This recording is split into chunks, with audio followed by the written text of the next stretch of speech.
Bonjour, donc là ce sera pour la question du campement et à quoi ça sert. Donc un campement ça sert pas à grand chose. Il y a plusieurs possibilités, mais voilà, on l'utilise spécialement pour bloquer une position. Donc par exemple on va avoir un nid. Par exemple on va dire que Thibaut ici n'est pas là. Je mettrai un campement à sa position. Donc là je vais en mettre ailleurs juste pour donner un exemple. Voilà, je vais en mettre là. Donc je vais m'occuper. Pas obligé d'avoir une armée dessus. Voilà, je vais mettre juste un. Voilà, je vais mettre un campement.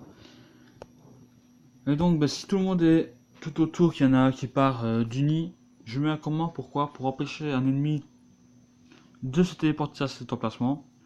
Car s'il y a un trou au milieu du nid, il se met au milieu, il peut attaquer tout le monde se fait dépouiller, sans pouvoir trop agir. Donc voilà, un campement ça sert surtout à ça, à bloquer une position, pour empêcher qu'un ennemi vienne sur l'île, ou dans un nid. Donc par exemple, ici il y en aura un qui partirait, moi je mettrai un campement à sa position, le temps qu'il fasse ce qu'il veut, genre une attaque ou attaquer un autre nid. Et voilà, en attendant, ça empêchera qu'un autre, on va dire par exemple un Ava, vienne et nous attaque, comme j'ai déjà eu la blague il y a une semaine. Donc il y a une semaine, il restait un trou sur l'emplacement, un Ava s'est mis, nous a tous brûlés, voilà, parce que il restait juste un emplacement de libre, on avait retiré le camp. Donc voilà, après la deuxième possibilité d'un camp, c'est lors d'une attaque, vous mettez vos troupes sur un campement, ça évite qu'on vous les tue, mais ça laisse votre château sans défense. Donc voilà, ça sert pas trop à grand chose. Maintenant, voilà, vous avez votre refuge pour le moment qui peut contenir votre armée. Par la suite, vous aurez tellement de troupes que vous n'aurez plus assez de place avec votre refuge. Donc lors d'une attaque, vous les mettez dehors, ça évitera qu'on vous les tue. Pour tout ce qui débordera. Donc voilà, ça reste juste pour ça pour le moment. Après voilà, il n'y a pas vraiment de but à un campement. C'est juste bloquer une position et empêcher de se faire détruire. Donc c'est tout, voilà, il n'y a pas difficile à comprendre là-dessus.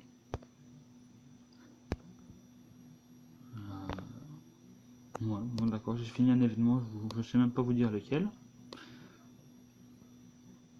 Donc voilà pour vos campements, c'était si simple. Après pour la suite de la chasse aux monstres, j'ai oublié de vous montrer un petit truc. Donc quand vous cliquez sur le monstre, ici pour le moment c'est le rhino. Vous allez sur les petites informations.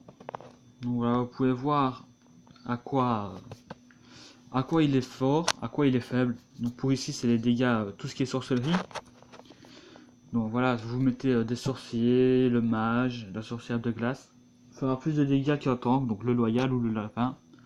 Même si certains sont assez primordiaux. Comme ici, moi je mets toujours le loyal pour absorber les dégâts. Donc voilà, après vous avez les catégories. On va rester ici. Donc la vitesse, la distance, c'est les pieds bleus. Comme vous pouvez voir avec l'aile. Donc c'est la rapidité, vitesse, distance. Ils sont classés avec les pieds bleus. Tout ce qui est mage est classé avec votre petite boule mauve, comme vous pouvez le voir. Donc pour le rhino, les mauves. Et après quand c'est des tanks, alors c'est tout ce qui est avec le poids. Donc le poids fermé, c'est tout ce qui est tank, donc dégâts physiques. Donc comme vous pouvez voir sur le rhino, donc je vais retourner sur le petit attention. Fort contre les défenses peu élevées. Donc tout ce qui est défense peu élevée, donc les mages sont des défenses peu élevées, malheureusement. Les types de dégâts qu'ils font sont physiques. Donc sa peau épaisse pour encaisser les dégâts physiques. Donc tout ce qui est des tanks, ça absorbe pas trop les dégâts. Maintenant voilà, ça diminue les soins qui affichent des dégâts magiques pour le battre. Donc tout ce qui est sorcier va lui faire plus de dégâts que dégâts physiques. Mais voilà, il faut absolument au moins un loyal pour absorber les coups, parce que c'est lui qui va absorber les coups, c'est le loyal. Donc ce qui va donner plus de longévité au reste de l'équipe. Donc voilà, ça j'ai oublié de vous le préciser tout à l'heure. Bonne journée.